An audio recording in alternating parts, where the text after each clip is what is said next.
혹시 오늘 저녁에 배달 음식 시켜 드셨나요? 아니면 지금 시키려고 앱을 켜고 계신가요? 초인종이 울리고 문을 열었을 때 헬멧을 푹 눌러 쓴 배달 기사님이 음식을 건네주죠. 맛있게 드세요 라는 말 대신 아무 말 없이 혹은 한국말이 아닌 낯선 언어로 통화하며 급하게 사라지는 뒷모습을 본 적 솔직히 한 번쯤은 있으실 겁니다. 우리는 그저 외국인 노동자가 배달도 하는구나. 열심히 사네 하고 대수롭지 않게 넘깁니다. 그런데 만약 그 기사님이 존재하지 않는 사람이라면 어떠시겠습니까? 아니, 정확히 말하면 서류상으로는 존재하지 않는 유령 라이더이고 그가 타고 온 오토바이가 번호판도 보험도 없는 대포차보다 더 위험한 대포 바이크라면요? 그리고 그 오토바이가 횡단보도를 건너던 우리 아이를 치고 그 자리에서 오토바이를 버리고 도망간다면 우리는 누구에게 책임을 물어야 할까요? 지금 대한민국 배달시장은 아주 기괴한 검은 커넥션에 잠식당하고 있습니다. 불법 체류자 혹은 취업이 금지된 외국인들이 타인의 계정을 빌려 배달판을 장악하고 정직하게 일하는 국내 라이더들은 일감을 뺏겨 분노하고 단속해야 할 공권력은 손을 놓고 있는 총체적 난국. 심지어 시민이 직접 잡으려고 하면 오히려 폭행죄로 역고소를 당하는 법이 거꾸로 돌아가는 현실. 오늘은 우리가 매일 이용하는 배달 앱 뒤에 숨겨진 이 위험천만한 불법 외국인 라이더 문제와 도로 위의 무법지대가 되어버린 현실을 아주 적나라하게 파헤쳐 보겠습니다. 이 영상을 보시고 나면 배달 오토바이 소리가 예전과는 다르게 들리실 겁니다. 먼저 이 시장의 규모와 실태부터 팩트로 짚어봅시다. 배달업계와 현장 라이더들의 증언을 종합하면 현재 수도권, 특히 서울의 구로, 대림, 안산, 시흥, 그리고 지방공단 지역의 배달 기사 중 상당수가 외국인입니다. 물론 합법적으로 비자를 받고 일하시는 분들도 계시겠죠. F5 영주권 또는 F6 결혼이민 비자가 있으면 배달이 가능합니다. 하지만 문제는 자격이 없는 외국인들입니다. 유학생이나 어학연수생 혹은 단순 노무 비자를 가진 외국인들은 원칙적으로 배달업 같은 개인 사업자 활동을 할 수 없습니다.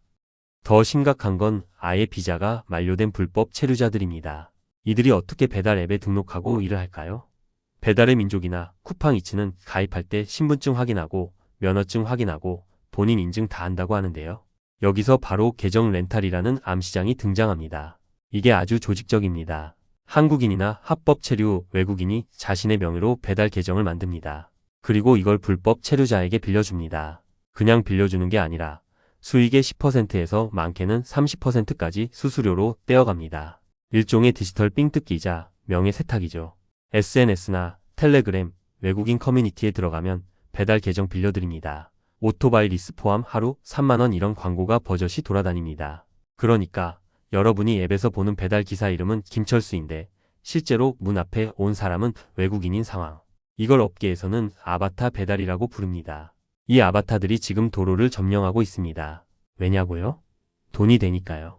공장에서 하루 종일 먼지 마시며 일해서 200만원 받는 것보다 오토바이 타고 밤낮 없이 뛰면 400만원, 500만원을 버니까 너도 나도 배달판으로 뛰어드는 겁니다. 그런데 이게 단순히 외국인이 돈 버는 게 배 아프다는 차원의 문제가 아닙니다. 진짜 공포는 안전과 책임의 실종에서 옵니다.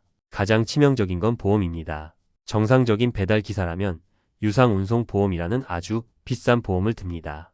1년에 수백만원 하죠. 사고가 나면 보상해줘야 하니까요. 그런데 남의 계정을 빌려 쓰는 불법 라이더들이 자기 이름으로 보험을 들까요? 불가능합니다. 명의가 다르니까요. 계정을 빌려준 사람도 보험까지 들어주진 않습니다. 비싸니까요. 그럼 이들은 보험 없이 소위 작은 의무라고 할 수 있는 책임 보험조차 없이 도로를 질주합니다. 이걸 무적 오토바이, 즉 쉽게 말해 대포차와 같은 존재입니다. 이들이 도로 위에서 과속하고 신호 위반하고 역주행하다가 사고를 냈다고 칩시다. 차랑 부딪히거나 사람을 쳤어요. 그럼 이들은 어떻게 할까요? 내려서 죄송합니다. 보험 처리해드릴게요 라고 할까요? 천만에요. 무조건 도망갑니다. 잡히면 불법 체류 사실이 들통나서 추방당하니까요.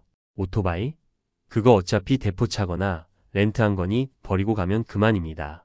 피해자는 피를 흘리고 쓰러져 있는데 가해자는 오토바이를 버리고 골목으로 뛰어서 사라집니다. 소위 뺑소니죠. 잡히지 않으면 보상받을 길이 막막합니다. 정부 보장 사업이 있긴 하지만 보상 한도가 턱없이 부족하고 절차도 복잡합니다. 결국 피해자인 우리 국민이 병원비, 수리비 다 뒤집어써야 하는 겁니다. 도로 위에 굴러다니는 시한폭탄이라는 말이 과장이 아닙니다. 상황이 이렇다 보니 생존권을 위협받는 국내 라이더들이 직접 팔을 걷어붙이고 나섰습니다. 이른바 배달 자경단 혹은 딸배언터 같은 시민 단속입니다. 이분들의 심정 충분히 이해가 갑니다. 배달료는 떨어지는데 외국인 불법 라이더들이 코를 다 쓸어가고 난폭 운전으로 배달원 전체 욕을 먹이니까요. 그래서 의심가는 오토바이를 쫓아가서 면허증 보여달라, 외국인 등록증 있냐고 따지고 경찰에 신고를 합니다. 그런데 여기서 정말 기가 막히고 코가 막히는 법의 역설이 발생합니다. 시민이 불법 행위자를 잡았는데 오히려 시민이 처벌받는 상황. 뉴스 보셨나요? 국내 라이더가 헬멧도 안 쓰고 신호 위반하는 외국인 라이더를 쫓아가서 앞을 가로막고 잡았습니다. 도망가려는 걸 몸으로 막았죠. 경찰이 왔습니다. 결과가 어땠을까요? 불법 체류자는 출입국 관리소로 인계되었지만 그를 잡은 국내 라이더는 폭행죄와 업무방해죄로 입건되었습니다. 심지어 불법 체류자가 저 사람이 나를 밀쳤다, 내 오토바이를 발로 찼다며 역고소를 시전합니다. 한국 법이 참 묘한 게 아무리 범죄자라도 그를 제압하는 과정에서 물리력을 행사하면 폭행이 성립될 수 있습니다. 경찰은 현행범 체포 요건이 까다롭다, 사인이 함부로 물리력을 쓰면 안 된다며 원칙론을 내세웁니다. 이러니 현장에서는 힘이 빠집니다. 도둑 잡으려다가 전과자 된다는 말이 현실이 된 겁니다. 불법 외국인 라이더들은 이 맹점을 너무 잘합니다. 너 나 건드리면 고소할 거야. 한국법 알지? 이런 태도로 나오니 단속하려던 시민들이 오히려 위축되는 기가 막힌 상황이 벌어지는 겁니다. 더 심한 경우에는 경찰이 불법 체류자 단속 권한이 없어서 다시 놓아주거나 또는 신고 자체도 안 받아주는 경우가 있습니다. 그렇다면 도대체 정부와 배달앱은 뭘 하고 있는 걸까요? 왜 이 무법천지를 방치하고 있을까요? 여기에는 서로 책임을 떠넘기는 핑퐁 게임과 구조적인 한계가 얽혀 있습니다. 먼저 경찰입니다. 경찰은 억울하다고 합니다. 도로교통법 위반인 신호위반, 헬멧 미착용으로 불법 외국인 라이더를 잡을 수는 있어도 헬멧 쓰고 멀쩡히 가는 사람을 너 외국인이지? 비자 보여줘라고 불신 검문을 할 권한이 애매합니다. 자칫하면 인권침해나 인종차별 논란이 생길 수 있으니까요. 그리고 잡았다 쳐도 불법 체류자 관리는 법무부 소관이라 인계하는 과정이 복잡합니다. 그럼 법무부 출입국 관리소는요? 여기는 인력이 턱없이 부족합니다. 전국의 불법 체류자가 40만 명이 넘는다는데 단속반 인원은 몇백 명 수준입니다. 신고가 들어와도 현장에 출동할 여력이 없습니다. 배달 라이더는 한 곳에 머무르지 않고 계속 이동하니까 찾기도 힘들고요. 가장 큰 책임은 사실 배달 플랫폼인 배달의 민족, 쿠팡이츠 등에 있습니다. 이들은 기술적으로 막으려면 얼마든지 막을 수 있습니다.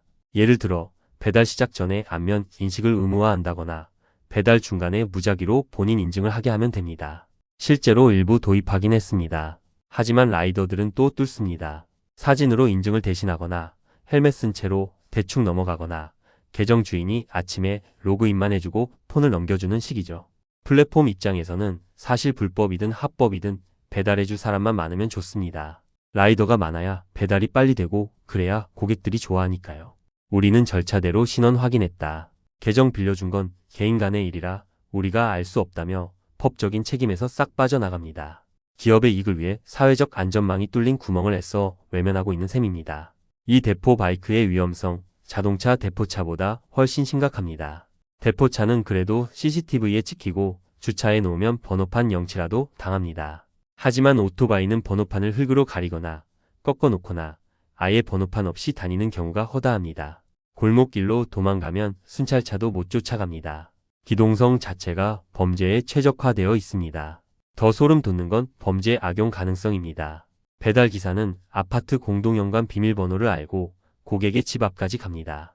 만약 신원이 불확실한 범죄 이력이 있는 불법 체류자가 배달기사로 위장해서 여성 혼자 사는 집에 간다면 성범죄나 강도 사건이 발생해도 추적할 단서가 없습니다. 앱에 등록된 김철수는 그냥 명의만 빌려준 바지 사장이니까요. 실제로 해외에서는 가짜 배달기사 범죄가 심각한 사회 문제입니다. 한국이라고 안전지대일까요? 상황이 이렇다 보니 국토교통부와 법무부가 뒤늦게 대책을 내놓고는 있습니다. 배달업 인증제 도입하겠다. 외국인 단속 강화하겠다. 하지만 현장에서는 소 잃고 외양간 고친다는 비판이 나옵니다. 이미 퍼질 대로 퍼졌거든요. 자, 그렇다면 이 무법천지 속에서 우리들은 어떻게 해야 할까요? 당장 법이 바뀌지 않는다면 우리 스스로를 지키는 수밖에 없습니다. 첫째, 가장 확실한 건 비대면 수령입니다. 문 앞에 놓고 가주세요가 가장 안전합니다. 굳이 문 열고 얼굴 마주칠 필요 없습니다. 특히 여성분이나 아이만 있는 집이라면 더더욱 그렇습니다. 혹시라도 대면해야 한다면 라이더가 한국말이 서툴거나 못한다면 직접 고객센터에 신고하는 것도 방법입니다. 물론 100% 구별하긴 힘들 거고 플랫폼에서 모른 척하면 그만이지만 이렇게라도 해야 배달 플랫폼이 경각심을 가질 겁니다. 둘째, 교통사고 발생 시 대처법입니다. 만약 여러분이 운전 중이거나 보행 중에 오토바이와 사고가 났는데 상대방이 외국인이고 뭔가 낌새가 이상하다 싶으면 절대로 그냥 보내주면 안 됩니다. 가장 먼저 해야 할 일은 스마트폰 촬영입니다.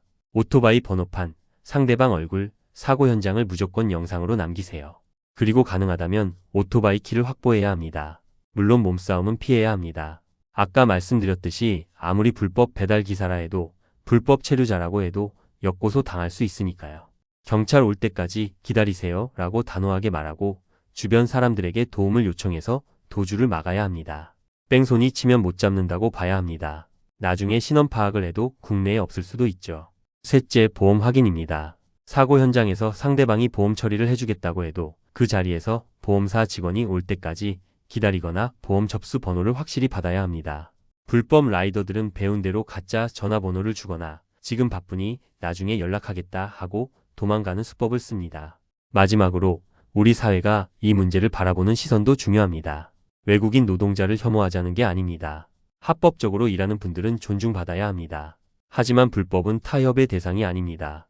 우리의 안전을 위협하는 불법 행위에 대해서는 강력하게 단속을 요구해야 합니다. 배달비 몇천 원 아끼자고 배달 몇 분 빨리 받자고 우리의 안전을 담보로 잡힐 수는 없는 노릇이니까요. 지금 이 순간에도 도로 위에는 유령 라이더들이 달리고 있습니다. 그들이 나르는 건 치킨과 피자지만 그들이 남기고 갈 수 있는 건 끔찍한 사고와 책임 회피일 수 있습니다. 플랫폼 기업들은 수수료 챙기기에 급급해 눈을 감고 있고 정부는 인력 부족 핑계를 대고 있는 사이 그 피해는 고스란히 정직한 라이더들과 우리 국민들의 몫이 되고 있습니다. 편리함 뒤에 숨겨진 이 불편한 진실, 이제는 우리가 알아야 하고 바꿔야 합니다. 여러분의 현관문을 두드리는 그 손이 안전하고 신뢰할 수 있는 손이길 바랍니다. 오늘 저녁 배달 오토바이 소리가 들린다면 한 번쯤 창밖을 내다보십시오. 그리고 경계심을 늦추지 마십시오. 이상입니다. 감사합니다.